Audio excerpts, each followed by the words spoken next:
It's so far gone from what the sport used to be, and now I'm watching these drivers, as I say, go around in a Lego car. Why? These are not the warriors that Formula 1 drivers are meant to be, frankly. I'm not blaming the drivers, I'm blaming the sport as a whole. Hello everybody, welcome back to the Apex to Apex podcast with your host, me, Stanley Jones, where we discuss all things Formula 1 and MotoGP. If you think this is going to be a positive podcast reviewing the Silverstone Grand Prix that the weekend that just went by, you are wrong. I am here to rant, and I'm here to rant for a very long time, because I thought it was a utter shambles from start to finish, as I kind of predicted. Formula 1 to me is an embarrassment this year, and I feel like it's going to remain so for the remainder of the year. But let's get into why. Let's get into why I strongly dislike Silverstone, and why Formula 1, as I said, is not just embarrassing, but it's just painful for me to watch. It's painful for me to enjoy, because there's zero enjoyment from it. Now, normally in the race review, oh, by the way, if you're wondering why my eyes dart everywhere, it's because I've got many things. If you know the podcast already, or the streams you've seen, you know I have many things on the screens, and my eyes just get distracted by them, so I look at everything. Like I have my phone here with the app I made with the things I'm going to say, like a little teleprompter. I got my face in front of me here. There's a lot of things going on. Anyway, what I was going to say is, normally in a race review, we go through the winner and the results first. We're not going to do that on this occasion, purely because I want to complain and I want to rant about what happened.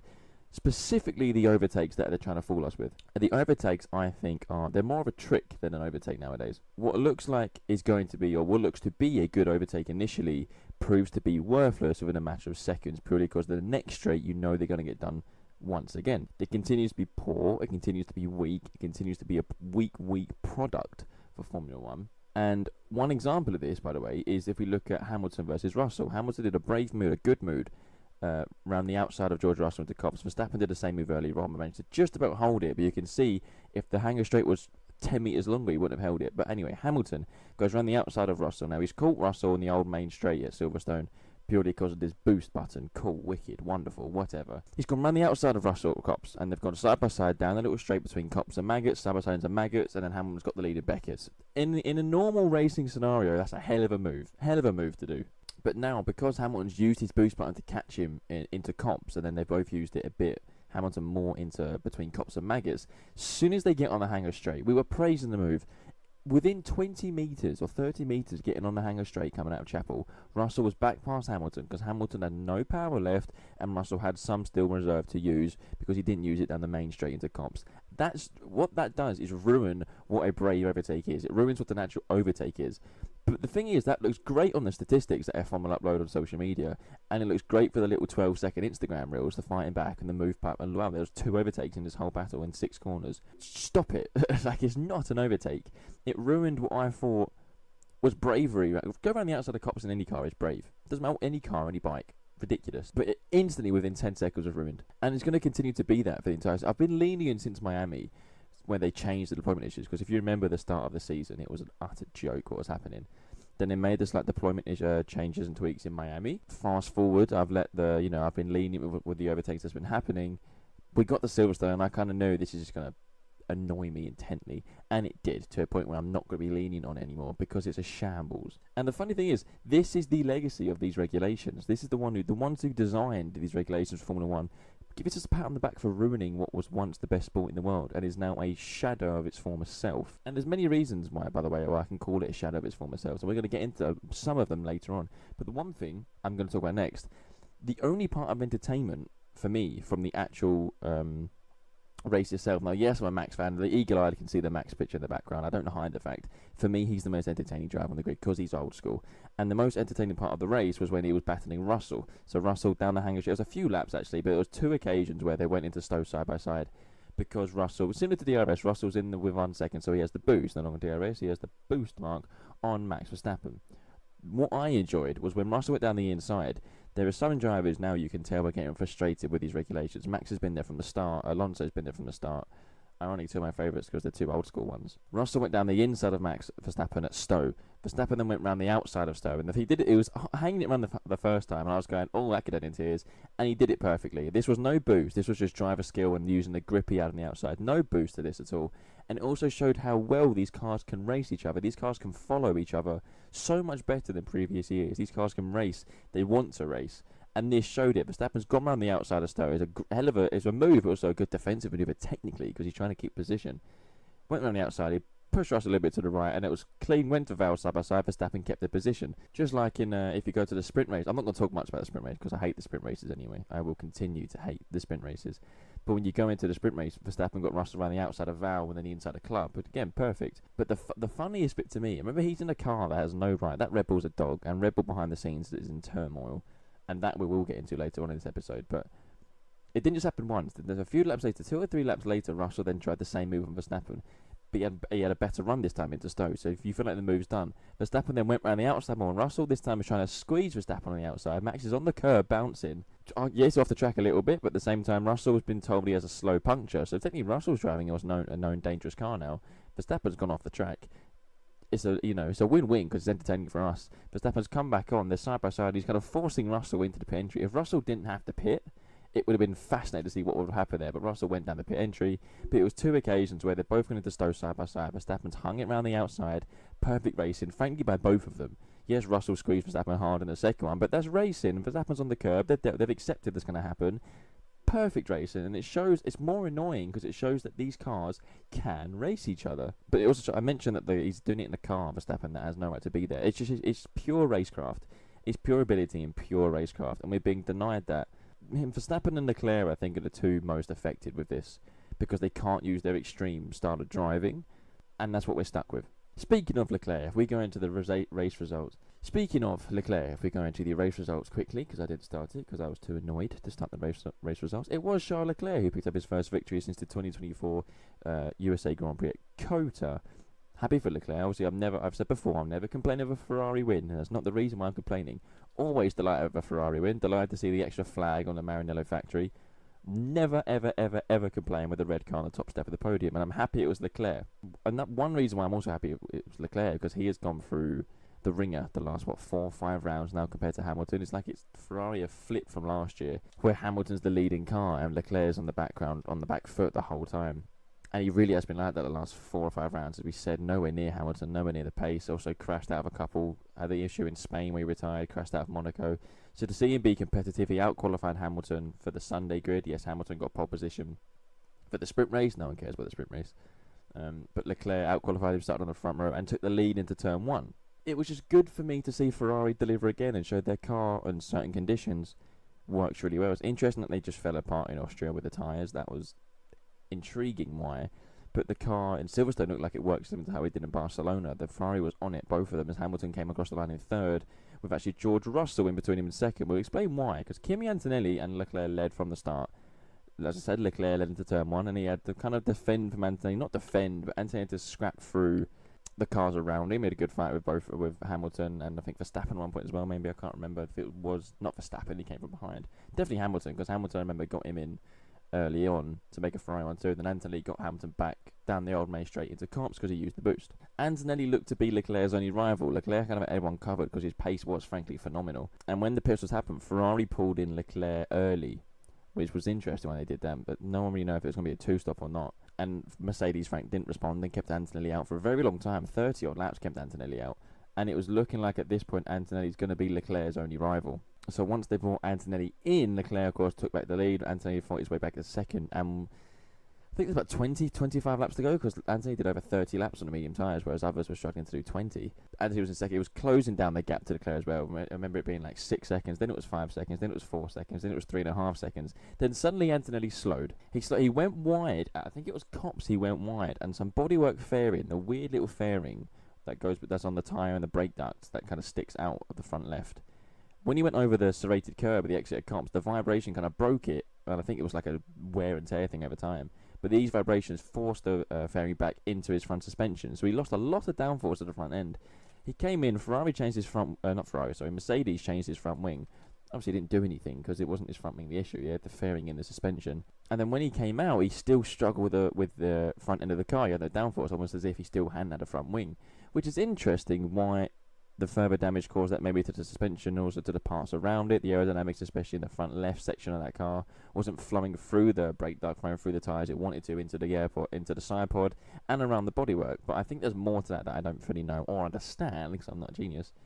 But that did affect Antonelli to the point that when he made the last pit stop, because he went wide again a lot of times, and he made another pit stop, I believe, and he dropped down to, I think, 10th when the last safety car came at the end, because the safety car came out at the end. We'll go into why in a second. So then over the line, he was fighting for 9th or 10th. He then got he got a time penalty for track limits because he was going wide, because he couldn't turn, because he had no downforce, which pushed him out the points. So if you gathered that, his championship lead has now been shrunk massively, with Hamilton and Russell really caught in on him now and really closing that gap and chasing him for that top of the standings. They are, due to these events, Hamilton and Russell are within touching distance in the championship standings, with Hamilton's third, Russell's second. How did Russell get second, you say? Interesting how Russell got second. He did it quietly, but he also got very lucky because of the safety car shambles at the end. However, we're going to just quickly down Leclerc, because it's a drive where you can't fault Leclerc. He's had his naysayers recently because of the mistakes he's made, and the results haven't quite been good enough for Ferrari. He signed that extension, and really the confidence of that didn't boost his results. But this is the first weekend you've seen Leclerc comfortable in that Ferrari. Don't know why. I don't know if it was something to do with the setup they changed, or whatever Ferrari tweaked for this weekend worked. And it'll be interesting to see now if they can find that balance between Hamilton's setup and Leclerc's setup for them both to be competitive. Because for a long time in the race, it was a Ferrari 1-2. And who can complain over a Ferrari 1-2? I certainly won't complain over a Ferrari 1-2 at all. But just focusing on the standings quickly as we go into more detail now. As I said, Antonelli is leading with 179 points. Russell remains in second on 154, just 25 points behind his teammate now. Remember that gap was 40 or 50 at one point, wasn't it, recently? And now it's just 25 points because of the retirements for Antonelli. Remember Spain. Remember he got no points at Silverstone now, so that's 2 races, no points. Kind of, him and Russell are now almost balanced with 0 points scored. Hamilton remains in third, 147, so he's in the hunt as well. Remember, he's chasing an 8th world title, not a 9th, for anyone who says he's chasing an 8th. And then Charles Leclerc is in 4th at 108. This win was really those points of favour, as he was battling the McLaren. Still is battling the McLarens, but has jumped them now as he's gone up to P4. So you've got Mercedes, Ferrari, and then McLaren. You've got Norris in 5th on 97, Piastri in 6th on 82, and then Verstappen and Hadjar, sorry. So as I said, Mercedes, Ferrari, McLaren, Red Bull. How exciting, eh? How exciting is that? Orderly fashion for the teams. God, don't you love Formula 1 nowadays? But one interesting thing is with these results is it has, for the first time, really opened the title fight to more than just the Mercedes cars, as Hamilton has sneakily got himself involved in that fight. I hope Ferrari can keep it up, as I said, because Formula 1 need it to make. They need Ferrari at the front in this season to make it borderline watchable. Let's be honest, borderline watchable with Ferrari at the front. And Hamilton's doing a good performance. So his form has continued from his last few rounds, especially since Barcelona. Even before Barcelona was getting P2, since Monaco really, his form was picked up. They need Leclerc up there with him. This is the first weekend we've seen that. And Ferrari do look like a force. When they got it working, they do look like a force to be reckoned with. However, Antonelli was comfortably closing in on him on Sunday before his issue came across with his bodywork and the fairing front left. And remember, in the sprint race, it was Hamilton pole, yes, but Antonelli did make not quick work, but did pass Hamilton down the hanger straight, and Hamilton could not respond to him. So Mercedes and Antonelli is still the far favourites. Don't mistake that. I mentioned McLaren. Weird weekend for McLaren, really. Very weird weekend. They just had no pace, similar to Red Bull. I mean, we expected Red Bull to have no pace. They're spending too much time arguing than they are actually driving on track. But the McLaren had no pace. Norris did a hell of a job in the sprint race to secure third. Some things happened in the sprint race, which dropped some other cars. Basically, Russell just had a poor qualifying. Russell had a very poor sprint qualifying and was stuck behind Verstappen for a long time. Norris was able to get himself into third and kind of stay there and defend it. And then similar in the race, he just seems to lack the pace they needed. He did come home on Sunday in 4th, so you leave the weekend where you struggle with a 3rd and 4th is not the end of the world for McLaren at the minute. It's 4th on paper, but they were nowhere near it. Nowhere near the pace they needed. They benefited through to other things, Verstappen causing the safety car. Oh, by the way, Verstappen retired, which brought out the safety car. We're going to go into that later on. But that benefited. They also pitted under the safety car. Of course, like everyone did to go on soft, except George Russell and Mercedes, which was brave. Because everybody expected the last lap to go underway. Green racing from 1-lap sprint. Everyone on softs. Russell and second on now older mediums. And yet, despite saying safety car ending message, the safety car stayed out and the race ended under safety car conditions. That is going to be discussed in this episode. Just bear with me when we get there, because there's a lot to say about that. But yeah, so actually a strong weekend for Norris in the end. Surprising considering his lack of pace really throughout, and he wasn't happy with the car at all. But a 3rd and 4th. You may ask, where was Piastri in the race? On lap 1, I think it was Lawson Piastri a little touch with, although it was a very light touch. So I'm surprised the damage it caused to his front wing. But he damaged his front wing, and because they didn't properly see it on the first lap, You only saw his name drop down the order more in the second lap. He had to do a whole other lap without his front wing, well, his front wing underneath the car, basically. So he was out the points by a mile, and then when he came back on, there wasn't really a safety car to benefit him to catch up with the pack.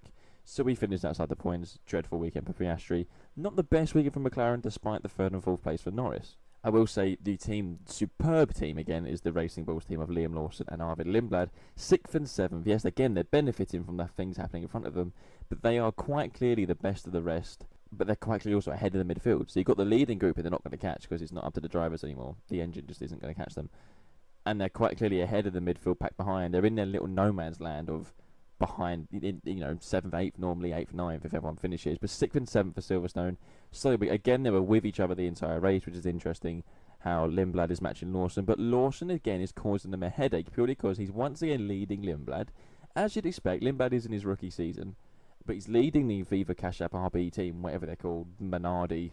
Might call it Minardi from now on. But yes, he is leading them to a point where they cannot consider dropping him for Solov. Now, Solov is dominating F2, and Solov will be in Formula 1, but it seems like the only chance he's going to get in Formula 1 right now for next year is if Verstappen leaves Red Bull, because I'll find it baffling if they drop Liam Lawson now, who's putting in his best performances he ever has, and it's been going on all season. It's not a 1 or 2 race thing. I mentioned him in the last podcast as well. He's been phenomenal all season, Lawson, and I think he deserves more praise than what he's actually getting, and he's going under the radar doing it. But they're a very strong combination of Lawson and Lindblad, 6th and 7th yet again. Behind them, in 8th place, was Gabby Bortoleto, who secured Audi's best race finish in Formula 1. Hulkenberg retired, sadly, at the place where he got his first and only podium last year. I was there to witness that. I'm glad I was as well, in that weird, disgusting green kick Sauber car. But Hulkenberg suffered a weird spin early on, actually. I can't remember if it was a sprint race or the main race, but he just struggled with the car. And in qualifying, he was with Bortoleto the whole time, just outside the Q3. They missed Q3 slot for the Sunday grid, but Bortoleto picked up where he could, avoided a mess happening in front of him, picked up 8th, and you had the double Alpine points of 9th and 10th. They were close to making contact, the Alpine boys, in lap 1.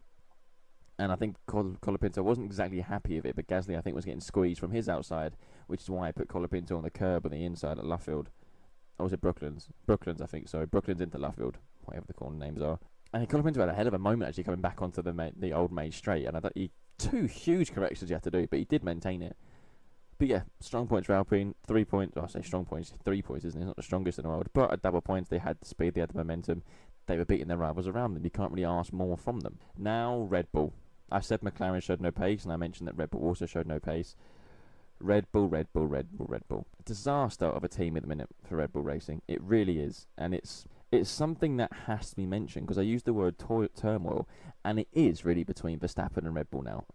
And you can only see it getting worse. You can't see it improving at all. Verstappen was, as I said, got himself quietly into a podium position in 3rd. He benefited from the late safety car, or a late VSC, which put him in 3rd. The VSC, I think, was called by Hulkenberg breaking down at the exit of Copse, if I might be mistaken there. If they pitted under the safety car conditions, they came out in 3rd. Verstappen said after the race, if they did finish 3rd, which they looked like they were going to, because Russell was 4th at the time with the whole pit stop, so for the last safety car, Hamilton was 2nd, Verstappen 3rd, Russell 4th. Under the safety car, Max was obviously out of the race. Hamilton pitted because they expected 1 lap to go green, which didn't. Russell stayed out. That's how Russell got 2nd, Hamilton 3rd. So on a normal day, it would have been a Ferrari 1-2. Anyway, back to Verstappen. Got himself into the 3rd position. Wasn't closing on Hamilton, but also wasn't being caught by Russell. It was a hell of a drive from Max, actually, to be in this position. With a handful of laps left, he went into Stowe, one of the fastest corners, and then suddenly you saw his Red Bull in the gravel beached, and him throwing the steering wheel. It's never a good sign when the driver throws the steering wheel, and teams don't normally like it, but I think Verstappen's got his own valid point why he threw it this time. He went into Stowe, and what came out, and it was quite obvious at the time that it's the same reason, or different problem, but same reason really why he spun, if you remember his crash in qualifying in Austria, the rear wing. The rear wing technically is a rear wing failure. Again, this is where the people I find difficult having conversations with when they're so adamant of driver errors nowadays in Formula 1. You need to understand, when it's a rear wing failure, it doesn't mean the rear wing didn't shut. The rear wing shut, but because of the speed these cars are going at, there's a time between the rear wing shuts and the aerodynamic load working again. I mentioned this in the previous podcast. When his rear wing shut on this particular occasion, again, it was late to shut, so he turned into Stowe. When he turned into Stowe, it was a high speed, was it 150, 160 in normal F1 conditions? I don't know if he had enough power in the battery to reach that speed. But when he turned into Stowe, it had shut, yes, but there was still that slight gap at the bottom between the 2 fairings of the rear wing. Add in that with the delay in the shut, there's that time difference where the aerodynamic load has not put the pressure down on the rear of the car yet. So he's effectively gone in with no rear downforce, hence the snap. He held the first snap, but then it went on the correction. At that point, all the driver, you can ask any driver, when the aerodynamic load is not processed and not working on the car, you're going to spin. He's lucky it's happened twice now in back-to-back weekends. He's lucky that it's happened at 2 corners. Yes, it's high speed, obviously, that's where it's going to go. But it's been 2 corners where there's a lot of runoff, there's a lot of gravel. He didn't reach the wall like he did in Austria, but he tried to reverse out the gravel trap, but the car was beached. The rear ring was done anyway because of this failure of it to show. He wouldn't have carried on. But that's Max Verstappen out the race despite fighting for third. Now, this is where it gets even worse for Red Bull. Add in Verstappen's self-awareness that they did not deserve to be on the podium because of the pace. The whole weekend was a mess. They made a mess of sprint qualifying. They made a mess of the sprint race. Verstappen claiming that there's something wrong with the engine deployment in the sprint race and the setup. And when is the sprint weekend, Red Bull were even worse because they don't have the time to fix whatever's going on with that car. Hadjar experienced similar problems with the deployment and the engine power in the sprint race. Verstappen was very vocal about changing the engine, changing the setup, and being open to starting from the pit lane. And normally when a driver's that vocal, it tends to happen because the drivers are the ones feeling what's happening in the car. All the data can tell you everything, but we saw from last year and with Red Bull again, it's better to listen to the drivers who know what they're doing rather than the simulated data. It still is. Red Bull decided to not heed Verstappen's advice. They didn't change the engine or the setup, which again angered Verstappen. Verstappen started the race. He said it's going to be a long race, pointless, they're going to have no fight. He did have quite an entertaining battle with Russell and Hamilton. I say entertaining the fact that he was able to fight with them for a little bit before the safety car VSC came out for Hülkenberg's retirement. But this just angered him more and more. Throwing this with another rear wing failure, he said in the interview that once is okay, twice is just putting himself in danger and whatever car is around him. If this happened at Blanchimont or Pouillon or Eau Rouge next week or next race in Spa, the outcome is going to be very different. It was a weekend of disasters for Red Bull, and it was a weekend which really showed the turmoil behind the scenes at Red Bull between the Verstappen side and the Red Bull side. I don't know if it's true, but there's a rumoured report that Red Bull were wishing for more loyalty and more gratefulness from Verstappen. I'm not sure if that's true yet or not. If that is true, then wow. I think Max, you need to pack your bags and leave instantly for that team. It would not surprise me to see Verstappen take a sabbatical. He doesn't want to race these cars. He doesn't want to race these engines. It wouldn't surprise me if he does a year or two racing World Endurance, do Daytona, do Spa 24 Hours, do Le Mans, come back when the new engines are in. Wouldn't surprise me at all. One thing's for sure, it won't be with Red Bull. It's nearing the point now where there's so much distraction and so much distress and so much of people who aren't trusting each other in that team that it's only going to be painful every time they go out there. Add in GP, Max's race engineer, and Red Bull's head of racing is going to McLaren for 28. There's been reports that Pierre Walsh, who's the technical director of Red Bull Racing, has not been sharing everything with GP just in case he brings it to McLaren. But if that's the case, why not take him on gardening leave? And why not accept gardening leave and let him go? You know, I'm sure Verstappen is not best pleased with that. Bear in mind, the more you hired from Verstappen, I just hit the camera cable there, I didn't mean to. The more you hired from GP, the more you're hiring from Verstappen to understand the car more. And it's things like that which is causing a messy breakup for Red Bull. We mentioned ages ago in the podcast, one of the special episodes, we mentioned about dynasties. This one has fully come to an end. Everyone from that winning side of Red Bull has left. You only have GP and Max left in the team. GP is leaving. I think Max will follow suit. And frankly, he needs to. He's coming to his peak years now. It's well known that peak years really is understood in Formula 1, late 20s, early 30s. And he's approaching that now. And I think it'd be a waste. It's almost to a point where if he stays, it's a waste of his own talent. And he'll know that, I think. And it'll be kind of on him if he does stay. But the question is, where would he go? The rumour is Mercedes are going to extend Russell's contract. They're going to trigger the 1-year extension. So that's kind of like the way. I know Peter Windsor thinks he'll be in Mercedes, and I love Peter Windsor. I'm a big fan of Peter Windsor. So anything Peter Windsor says, I will listen to. So maybe that door is still open. There's the McLaren door potentially with, there's rumours Piastri could be on his way out of McLaren. Again, they wait to see that one. I would like to see Max in McLaren because he's got that little Senna vibe at McLaren about him.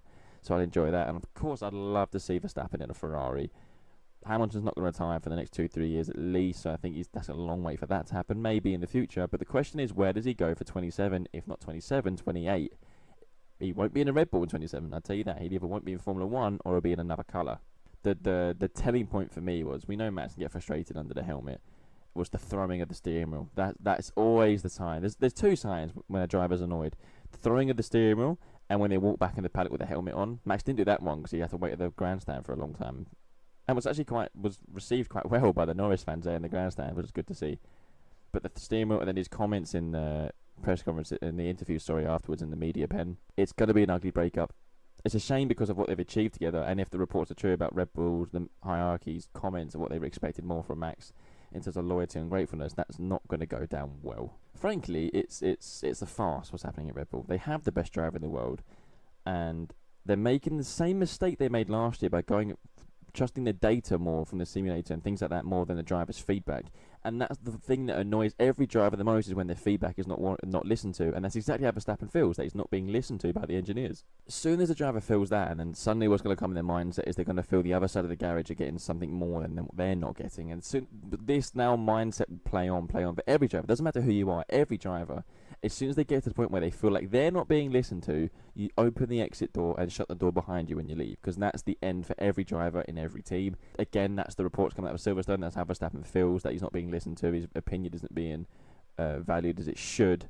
You have to say bye-bye Verstappen and Red Bull, and kind of bye-bye Red Bull, because how are they going to recover from losing their star man, their ace driver? How are they going to recover from losing their pioneer, really? I think it'll take a while to recover, because I think there's more problems in the team. It was also hinted a lot, and Verstappen even said it, that there's more things going on behind the scenes that we all know. It's like Red Bull repeating 2014, aren't they? From the regulation change from 2013, when they dominated for 4 years, and in 2014 with Vettel, where it just went disastrously wrong, and he left for Ferrari. Let's see where Verstappen goes. It will not be in the Red Bull, and go and leave, Max. You need to go pack your bags. You're coming into your peak years now. We all know you're the best in the world. Go and get in a car which matches your talent, effectively. Now, I mentioned the word farce. I mentioned that with a lot with Formula 1 recently, because it just suits the sport, doesn't it? One thing that was a farce, and I will say this, and I know people enjoyed it, but I think Formula 1 have uploaded more clips of this little event than the actual racing itself, because there is no racing. It's not racing. It's a pathetic show. It's a pathetic product. It's not racing at all. Was the Lego kart parade lap. That sums the sport up, in my opinion. I think it was shambolic. You would never see the icons of the sport, the ones that I consider an F1 driver to be this kind of warrior-type driver, this figure who should be driving and able to control, with his talent they have, this beast of a Formula 1 car to go around a race and really prove you're the best in the world, you're the toughest drivers in the world. You would never see Senna, you would never see Mansell, you would never see Piquet, you would never see the likes of Berger and that era sitting in a Lego kart and doing a lap for the track parade. There used to be a time where they used to do the track parades in old Countachs and old Ferraris. I think Leclerc did one in an old 25, not a Dino, but I can't remember the model of it. Things like that. Why am I watching? Actually, I turned it off because I didn't want to watch it. You can call me grumpy. I call myself a realistic lover of Formula 1. For the Formula 1 I fell in love with years and years and years ago when I was a child. Why am I watching my Formula 1 drivers drive a Lego kart around? Put them in a Rotax. I'd much more enjoy it if you put them in the helmet and suit, put them in a Rotax, put them in a billion, put them in a shifter for a lap, and let them rip a kart around the track. I'd love to see that. I don't want to see him in a car. They don't look. It's pathetic for Formula 1. It really is the dumbest thing I've seen, and I don't enjoy the enjoyment around it. I don't understand the enjoyment around it. I don't get the hype. As I said, they probably uploaded more clips from this than they did the actual racing itself, because they're not getting any actual racing. And that, to me, that sums up Formula 1 now, and the direction they're going in. They're trying to please this certain part of the fan base, make it look fun and look silky. Formula 1 is meant to be the pinnacle of motorsport. It seems to be now. It's more of an entertainment show than an actual sport. And they're focusing on it being more of an entertainment show than an actual sport, than an actual motorsport, than the actual pinnacle of motorsport. And it's a very, very, very far fall from what it used to be. I've said my pins on Liberty Media a couple times. Is this their touch again? Of course it's their touch again. It's what they do. I fear they're going to do the same in MotoGP. I really do. It's just painful. It's just painful for someone like me to watch the sport in the condition it's in, the state it's in. But the thing is, it's selling numbers, it's selling tickets. You had nearly 600,000 people in the Silverstone weekend. That's the thing, and it's fans like me are no longer we're not the direction for them to look in. We don't have the money to buy the race day tickets, the weekend tickets. We frankly don't, because F1 has outpriced majority of its fan base, and that's the fact. There are still a lot of the hardcore fan base in Formula 1 which is still there and say their opinions. I'd like to see any of the actual ones who enjoy what's happening right now. Speaking of this, another problem, the BBC, and I will say this, BBC, baffling, and Sky F1, baffling with what their opinions of what they're doing with Formula 1 is. To me, it's quite clear they're being shown what to say, because I can't understand how people in that profession are having that opinion. I'd love to have a conversation with them and try and understand their mindset of it. There was even, in the BBC Sports section, you can have these comments and you can have these conversations. The amount of ones, and this is fact, the amount of ones I've seen comments removed because it's against the likes of, no disrespect to the drivers, against the likes of Hamilton's or a British thing, gets removed. But then there's comments against foreign drivers like Verstappen and Alonso that's still up. Tell me why. There's an example where, again, this is my brother who did this. He was having a debate, as he normally does, with these people. I say these people. I said before about my views on some British Formula 1 fans. I'm referring to them as these people. And my brother brought up the 2009 Liegate scandal at Melbourne 09. And the response was, explain to me exactly how Hamilton lied and 09 never happened. So my brother linked an article, a BBC article in the BBC Sport comment section about Liegate in 09. His comment got removed by BBC. Why? Anywho, where's the positive of F1 right now? But the negative's going to carry on, because now I'm going to talk about the safety car fiasco, which again, disaster. So when Verstappen went into the gravel trap at Stowe, when his rear wing failed yet again and he threw his steering wheel, the safety car came out because it had to. They were quicker with the double yellows in this one than they were in Austria, by the way. Just keep an eye on that. The safety car came out, and really it took about I think there was 6 laps left, maybe 5, 6, 7 laps, around that range of laps left in the race. The car was cleared after, 3 laps? It was deep in the gravel trap, so they had to get a crane on, pick the car up, move it. It was deep in the gravel trap. It was cleared probably on lap 49, 50. Right. Lap 50, you let the lap cars come round, which is still, I actually agree with Brundle on this saying, where they should just let the lap cars fill in where they are on track, change the timing loop, whatever, and then let them race from there. We don't need to waste the time for the back markers to catch up. But they still do it. The back markers go round. They catch up the back of the group. Lap 50. So lap 51 comes past, the 52-lap race. At this point, we're all expecting a one-lap sprint. The pit stops have happened. So you've got Leclerc leading, fresh softs. Russell didn't pit, so he stayed out on old mediums. He's in second. Hamilton, fresh softs, third. Norris, fresh softs, fourth. Who was fifth? Oh, Hadjar, fresh softs, fifth. All of them behind fresh softs. So we're thinking Russell could be in trouble here. This could be a Ferrari one too. Russell could be in deep trouble here. And they're coming down the hangar straight, or Magus Becker's hangar straight on lap 51. Safety car ending message pops up. And I noticed, into Stowe, the safety car lights are still kind of a bit weird. It's not quite what it looked like, but I ignored it because I thought, okay. Came around Stowe, safety car ending. The commentary are really doing a good job. I don't really like the commentary, but they're hyping it up because it's a one-lap sprint. Everyone's currently on their feet for what can happen. They're going to use all the boost and energy out for one lap, even though it'll run out before turn 4 anyway. They come around Stowe. Now, if you know the Silverstone track, you come out of Stowe, you expect the safety car to dive right into the pit entry. Safety car stayed out. Well, it still says safety car ending on the top of the screen. And then as the safety car came around club and all the cars are still behind it, I was on stream saying, lads, the safety car stayed out, so it's going to finish behind the safety car. And then suddenly it said, oh, safety car redeployed. Why? Why? How are they getting that wrong? How many times have they had a safety car and they've done this message and they claimed, the FIA claimed that it was a glitch or a software error which changed the message? Was it? Okay. That's what they say. So the race ended under safety car conditions for no need. No reason why. Absolutely no reason why. That's a communication which should never fail, and yet Formula 1 is now failing the simplest of things and something they've done 1,000 times. Here's the funny thing, if I had paid the overpriced amount for the Sunday ticket to go, I had a chance, by the way, to go Silverstone on Friday practice for free, completely free, and turned it down. It's the first time in my life I've turned down a Formula 1 thing, because I just don't want to be there. I wouldn't enjoy it. I wouldn't enjoy the cars. If it was a Sunday ticket, I'd probably be a different answer. I'm not going to be a hypocrite and say, no, I want to go. If it was a Sunday free ticket, I'd probably have taken it. But the Friday, I turned it down. But anyway, if I had paid the overpriced fee for the Sunday ticket, for it to end in that manner, imagine how annoyed you'd be. I was sitting at home watching it while streaming, and I was annoyed. So imagine paying the ticket, how much annoyed you'd be. It through the roof livid. But this is the sport that wants to grow and attract this new fan base, and yet they're not doing the simplest things correct. They're not getting, people are buying into this trickery of the racing. Good luck with that, maintaining that for the future. I'm glad the engine ratio is changing for the next years. It needs more than that. You need to get rid of these hybrid engines, frankly. It needs more than that to bring back the viewership you're losing week in and week out. It's just the whole thing with Formula 1 it's a shambles. I find it embarrassing. I find it's sickening. It's so far gone from what the sport used to be, and now I'm watching these drivers, as I say, go around in a Lego car. Why? These are not the warriors that Formula 1 drivers are meant to be, frankly. I'm not blaming the drivers. I'm blaming the sport as a whole. However, there is good news, and the good news is there's no Formula 1 next weekend. The good news is there is MotoGP is returning, and it's coming to Sachsenring, the final race before his 4-week summer break. Now, Sachsenring, as we know, is Marc Marquez's old stomping ground. You may ask why. Why is Marc Marquez so strong at Sachsenring? I think he won here 11 years. Was it 11 years on the bounce, or at least 11 races he's won at Sachsenring, something like that? They're all left-handers. We'll go for the circuit, the track preview in a second. It's all left-handers, and the left-handers, the long, fast left-handers, and that's what suits Marc Marquez. His left side, he's an alien on his right side, his broken right side.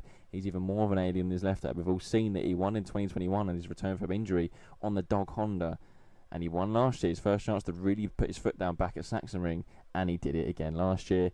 Would not surprise me if he'd done it again this year. Aprilia should be very, very wary of this weekend. Now, the form of Aprilia is up and down. We know Bezzecchi's had a nightmare, but it was an Aprilia 1-2 of the Trackhouse, and Jorge Martin as well on the podium over the weekend for Aprilia. So really it's a nightmare for Bezzecchi more than the others. But this is a weekend where they're going to be wary, because the championship picture could change drastically, not because of the pace of the Ducatis. It wouldn't surprise me if the Ducatis struggle more at Sachsenring than the Aprilia, but they're going to be racing Marc Marquez. And really you have to think maybe Marquez's physical condition is going to be in a slightly better state now, with that 1-week, 2-week gap between races between Assen and Sachsenring, coming to the race in Sachsenring where it's less physical for him because of the left side. Now, we will do what I enjoy doing, and that's a circuit preview. See, look out, MotoGP is just great, and not everything's great in MotoGP. Liberty Media are going to get their paws on it. But for what it was, I think I'd rather, if you put two screens in front of me and it was Formula 1 and MotoGP right now, I'd put MotoGP on. It used to be always close, but I always used to lean towards Formula 1. Not this year. Not this year. I'm going MotoGP all the way. There are regulation changes next week, and there are also rider announcements since we last spoke about MotoGP, so let's just go in. We know the Marc Marquez and the Aprilia deal. We know the Marc Marquez and the factory Ducati deal with Pedro Acosta. They're on the factory red next year. We know Pecco Bagnaia is going to Aprilia to partner Marco Bezzecchi. It's been announced, of course, that the factory Yamaha team will be Ayagura and Jorge Martin. It was announced yesterday that the KTM team will be Alex Marquez, Digi Antonio. It's all coming into play now. The ones we heard, the predictions we heard over time, all coming into play. I think there'll be so Honda they'll announce soon.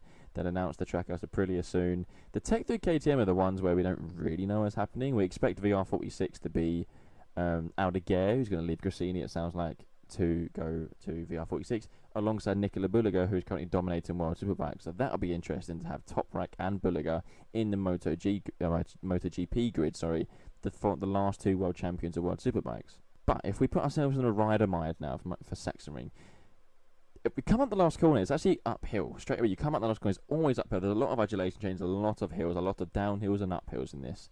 So you come out, you go up the hill, you cross the lines. Kind of a long straight, but not really. You'll get it to fifth gear, not top speed.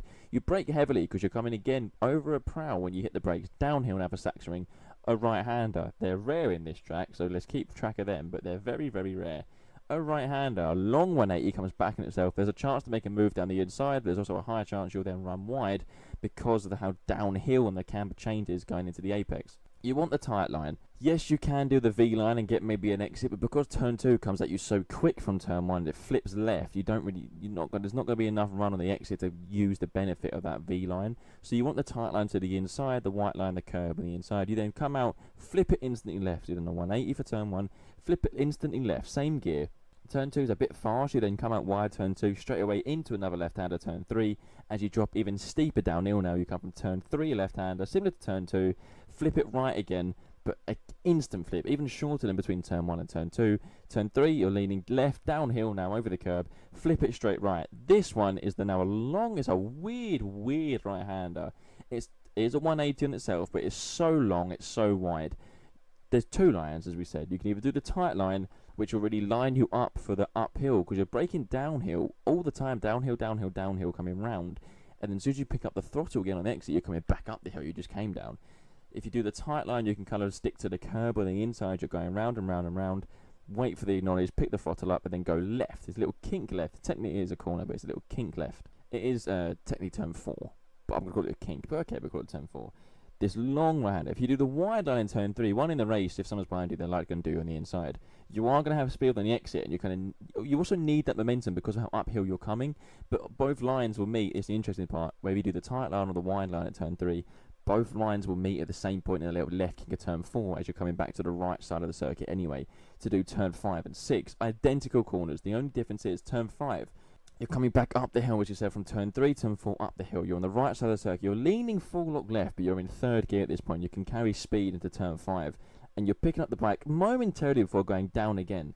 Again, left-hander. When you're going into turn 6 now, you're leaning left, but you're picking up the throttle because you're coming now back downhill drastically the whole time. Turn 6 is a long... The entry's long, but it becomes a tiny little straight before the next kink of turn 6 part 2. There's been crashes here where the bike can, if the rear wheel gets spinning and it throws you over, you have no chance.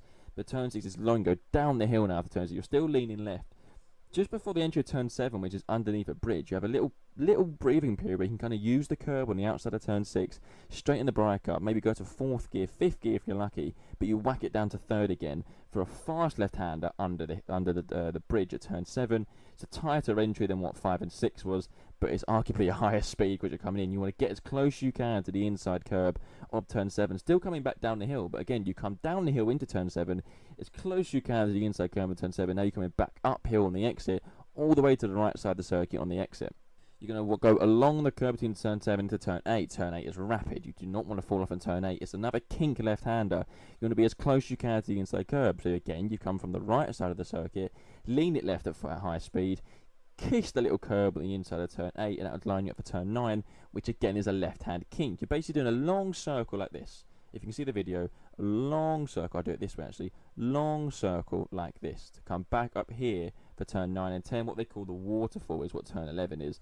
Turn 9 is a kink, but the reason why after turn 8 you come back on the right side of the track, you need to hug as much as you can to the inside of turn 9, because turn 9 instantly goes into turn 10. It's the same thing's happening now. Turn 10, left-hander. Get as close as you can to the inside because you're using the exit from turn 9 on the right-hand side of the track into left-hander turn 9. A sharper kink, but still high speed. The reason why you need to be on the inside you can and stay as left as you can on the exit of turn 10, because when you, within 2 seconds, not even 2, yeah, within 2 seconds, maybe 1.5 seconds, you have to lean it from left to right. And now the waterfall drop.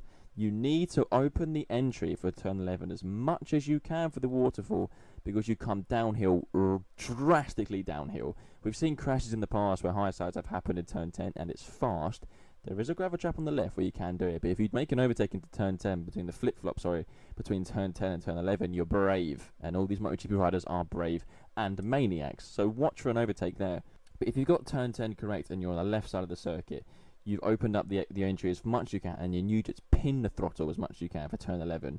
It's a right-hand kink. It comes downhill massively. Your stomach will feel like it's in your mouth as you come downhill, left side of the circuit downhill. While going full throttle, you need to come from the left side because the momentum of the hill has forced you out there anyway. There's no chance with full speed you can go to the right side. You then got to come to the right side at the end, the bottom of the hill as you reach, under braking into the fast turn 12, sorry. Turn 12, what looks like a tight right-hander or an entry, opens up and becomes tighter on exit. The curb is it's not a flat curb, it's an angled curb, so riders can have that vision to lean against it almost with their elbow. This will be a second gear, third gear, mainly second if you're making an overtake, but again you're on the right, you're braking on the right side at the bottom of the hill of the circuit, all the way left. Follow that curb as long as you can. It's a long left-hander. Follow it. You want to be as tight as the curb to open up the exit, which becomes a bit tighter than the entry, and again you're using that curb on the exit all the way down this little straight between the last corner, turn 13. The reason why you want to use the curb on the exit, you want to open up the entry. Turn 13 is a wide corner where it's come back up the hill again. The hill you just came down, you're basically going back up. You hit the brakes and you're braking uphill, which is a weird corner. Every year, especially if it's damp, every year you'll see crashes to the front end going in turn 13 purely because of the camber. It's almost like you're braking and driving into a wall, effectively, because of how steep it becomes. You lean into turn 13. Again, you're on as inside as you can. You want to be just right next to that curb on the inside. Guide the bike round. Again, it comes back on itself to come back up the hill for the start-finish straight. Only 13 corners. It is a short track. 1 minute 20 odd to be the lap time, which for MotoGP is quite short. But you come into it, you're front of the curb, but on the exit again, you're opening up the throttle because you want to be on the right side of the track. You want the bike and the power to really kick out because you're coming back up that hill. You're coming up a really steep hill out of the last corner. Get the exit wrong, you've affected your whole line on the straight because the momentum from the hill will just tear you down as you come back, and the start finish straight is right on the exit, right after the pit entry, so it's not a long run between the last corner and the actual timing line where the lap time will stop, where the race will finish. That is a lap of Sachsenring. The reason I enjoy Sachsenring is because of the changes in undulation, the changes in conditions, the changes in camber. Every corner is different. There's a lot, have you just gathered, a lot of left-handers, which is why Mark favours it. As I said, there's as I said, there are 13 corners. 9 of them are left-handers. That's where Mark favours it, but every corner is different. Every corner is kind of open in a way before tighter. There's not actually a lot of corner which tighten after turn 3 and 4. Every corner is open. Every corner. This track requires momentum. If you can't find momentum or rhythm on your bike, you're going to be nowhere throughout the weekend. And it's a tough track to overtake at because it's so fast, it's so small, it's so tight in some corners, despite the track being wide, which I know sounds condescending, but welcome to Sachsenring. Now, of course, we will be streaming the Sachsenring Grand Prix at the weekend this weekend, the sprint race Saturday and the main race on Sunday. I believe the sprint race will be at its usual time at 2 p.m. in Saturday afternoon. The Sunday race will be 1 p.m. We will be streaming them as we always do in MotoGP on Twitch. Make sure you follow Apex to Apex Pod on Twitch. And I will be ending the episode there on what was a frustrating weekend as a Formula 1 fan, watching my sport become a further embarrassment. You can see, I said I've already plugged the Twitch down the bottom. You can see we also have the YouTube, Spotify and Instagram. Make sure you're following and subscribe to all the necessary handles here. Apex to Apex Podcast on Instagram and Spotify and YouTube. This podcast will be going live on the Spotify for the audio and the video on YouTube, and I will also promote it on the Instagram. We are also very active on the Instagram account. One thing, I'm probably more active actually on the Twitch now than YouTube. Well, I am than the Spotify and YouTube with the live streaming. Along with this podcast, along with the race commentary, we will continue to be live streaming sim racing, because I sim race a lot, as you can tell by my lovely Fanatec wheel here, which is in need of an upgrade. It's an old boy, this one, I just don't have the money. But yes, we'll be more live streaming sim racing. It was a disaster stream racing last weekend. If you haven't seen what happened, go to the Instagram Apex Apex Podcast. You'll see me hit a wall many times. Literally in the race, hit a wall many times.